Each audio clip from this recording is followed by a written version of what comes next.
Oi bruv, what do you think is Zadie Smith's best novel, yeah? I recently reread NW by Zadie Smith for an episode of Adaptation Station. That's the show where my brother Ryan and I review books and their movie adaptations. One of us reads the book and then watches the movie. The other person watches the movie first and then reads the book. That way we can tell you which one's better, the book or the movie, which one you should do first. That inspired me to read the last Zadie Smith novel that I had not read yet. Now I have read every novel by Zadie Smith, and I can give you my thoughts and opinions on all of them in a ranked list from my least favorite to my favorite. If you don't already know who Zadie Smith is, she is a writer originally from London, England. She debuted as a novelist in the year 2000. And her first novel was published when she was only 25 years old. Now she lives in New York, in the good old US of A, where she teaches creative writing at New York University. In this video, I'm going to be ranking all 5 of Zadie Smith's novels. So that's just her fiction, not any of her essay collections, none of her nonfiction. I also have read one of her short story collections, but that won't be included. I'm just going to look at her full-length novels. So this list is going to include, from worst to best, her 5 novels published between 2000 and 2016. And I just recently learned that she has another novel coming out next month, September 2023, that is. The book is called The Fraud, and it is a bit of historical fiction, apparently.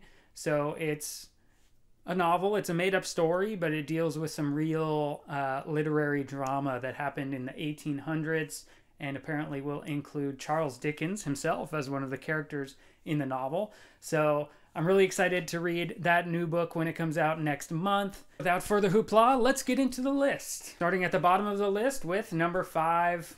One of her novels needs to be the worst, and to me that is The Autograph Man.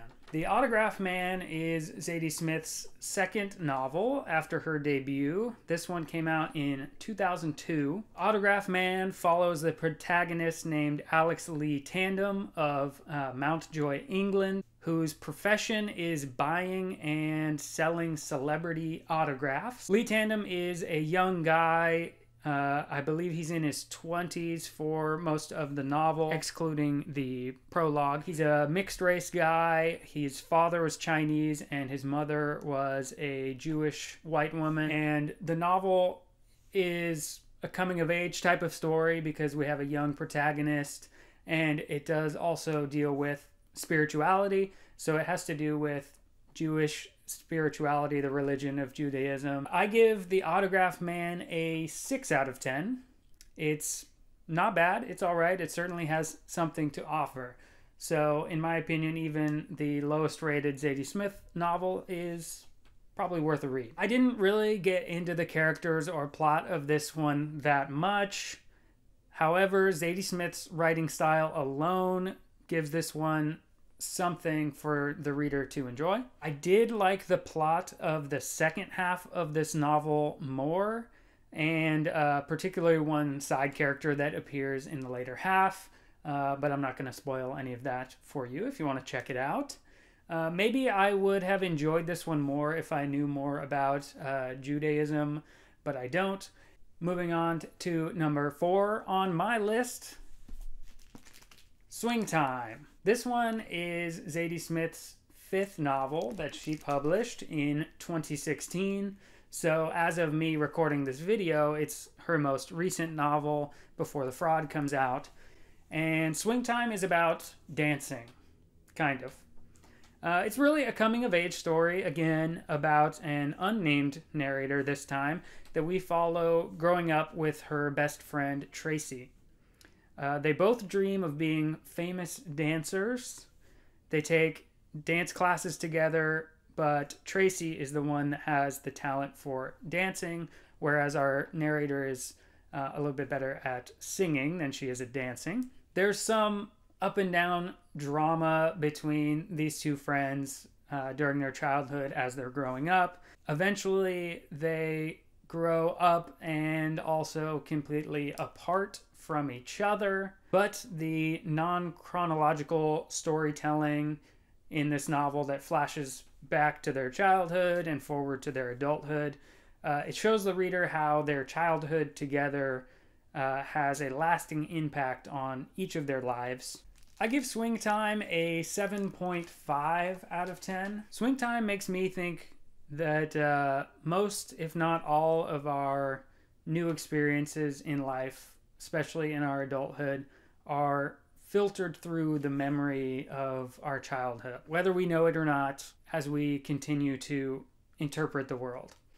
So this isn't just any run-of-the-mill coming-of-age story. It kind of does have more to say about how our childhood experiences shape our worldview and how we adapt to adulthood, which is really enjoyable about reading this novel. Part of me wanted to rate this one much higher. I really got into the beginning of this novel, especially the childhood friendship between Tracy and the narrator. There are some great parts that I absolutely love about this novel, but there are some sections also that were way less interesting to me. A lot of the scenes that take place in Africa, when the narrator travels to Africa, they seem less vividly described than the other parts of the novel, so I didn't feel like I was there as much as I did at the beginning. Then the ending was kind of a letdown, just in the fact that it was underwhelming. It didn't really seem to lead anywhere, and I don't know if I had one particular thing in mind where I wanted the story to go one place or I wanted one certain thing to happen, but it felt like it was leading somewhere that it didn't go. I don't know if that makes sense, but it's hard to describe what's missing because it wasn't there. It just left me with a feeling of wanting more, and the ending to a book can really make or break it, so that's what made me bring the score down a little bit. However, I still liked it. I really enjoyed it. It pulled me in from the beginning and made me relate to it in a very human way, I think, because I can't relate to any of the superficial, surface level stuff of the novel. I've never tried to be a famous dancer or singer, and I didn't grow up as a young mixed race girl in England, so I didn't relate to it on any of those levels, but there's something human about the coming of age and growing into adulthood that I did find relatable. So it's a good novel. Next on the list at number 3 is On Beauty. On Beauty is Zadie Smith's third novel that was published in 2005. On Beauty takes place in and around a fictional artsy college in the Boston, Massachusetts area in the United States. It centers around this dueling drama of two different families. Both of the families are associated with the school. Really, the drama is between the two fathers of each separate family, Howard Belzy and Monty Kipp. They're both art historians and theorists. They both study Rembrandt. They are academic rivals because they're both trying to study the same person, but they have very different opinions on this artist, the art, and what it means. Being academic rivals, that's already political in the sense that they're both trying to work at the same university and advance their career, have prestigious positions in academia.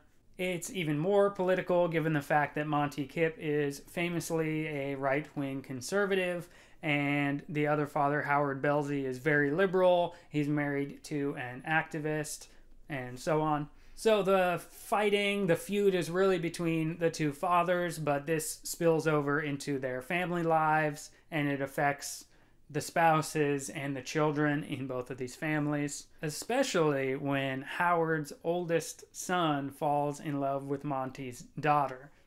That really ramps up the drama, as you can imagine. I give On Beauty an 8 out of 10. I've always really liked satire, but the more I read it or watch it in movies and TV shows as I grow up, I tend to realize that it's really hard to do satire well. It's easy to do satire that doesn't seem very realistic. It's easy for satire to sort of become the thing it's making fun of in a way also.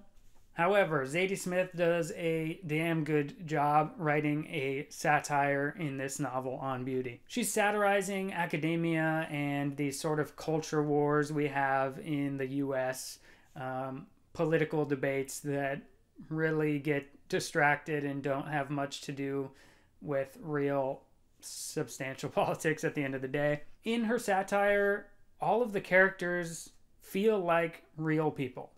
They never feel like just stand-ins for a certain political or cultural opinion. They sound like real people having real conversations. That might sound pretty basic, but a lot of satire falls into the trap of characters being thinly veiled stand-ins for certain opinions or points of view where they just don't feel like they're actual characters. It doesn't seem like it's a real person that could exist, so the things they're saying don't seem like real conversations that would happen. A lot of satirical dialogue is too ridiculous to feel authentic, and that is not the case in On Beauty. In fact, the characters are so good in On Beauty that it left me wanting a little bit more out of some of the characters. There are a lot of characters in this novel, not only from the two different families, but then also other teachers and students at the school that it made me want more out of some of the side characters that didn't get a lot of time in the story or the action that happened in the plot. So that's really the only thing that I would knock about this novel, is that it could be longer and have a lot more to it. Maybe there could be a sequel, or I would keep reading this story even if it were twice as long as it is. And it's not that short. It's a pretty long book, as most of hers are. All right, moving on to number 2 on my list. It is N.W. N.W. is Zadie Smith's 4th novel, which was published in 2012. It's about a group of characters living in the northwest of London. It's mostly about the lifelong friendship of 2 women who grew up together as kids and kind of grew apart in adulthood, similar to Swing Time, but they still become friends, even if they argue sometimes later in it. Those 2 women are Leah Hanwell and Keisha Blake, who later changes her name to Natalie, so Natalie Blake. The story starts with Leah being scammed or making a charitable donation, depending on how you want to look at it. Throughout the novel, both Leah and Natalie have their own individual dramas and conflicts, and then they also have up and down conflicts between them and some other side characters that appear in the neighborhood, and it kind of looks at how where they grew up and how their lives change over time has an effect on them individually and between them as a group. And I give NW an 8.7 out of 10. N.W. is the only Zadie Smith novel so far that I have reread, so the only one that I've read more than once, and I actually liked it a little bit more on the second reading. That makes me think that the other novels on this list, even the ones ranked lower, I would like to reread them someday because I might get a little bit more out of them. I might enjoy them a little bit more. I love the writing style in this one. It's a little bit experimental, but it's worth getting into and taking the time to read it. Maybe I'll like it even more on a third rereading someday. Like I said, I already talked about this one in a full episode of Adaptation Station, so if you want to know more about NW, check out that video if you haven't already. Because now we're going to move on to the number 1 Zadie Smith novel, the best novel by Zadie Smith, in my humble opinion. There's only one left, so you probably already know what it is if you know her novels, or if you've watched other videos that I've put out, because I've talked about this one a lot. It is White Teeth. This is Zadie Smith's debut novel from the year 2000 when she was 25 years old. So yeah, basically I'm saying her first novel is the best, and she hasn't really lived up to it since in her later novels. Although that feels like a bad thing to say, because I enjoyed all of her novels. I got something out of all of them. She doesn't have any bad novels, in my opinion. This one just is on a different level to me.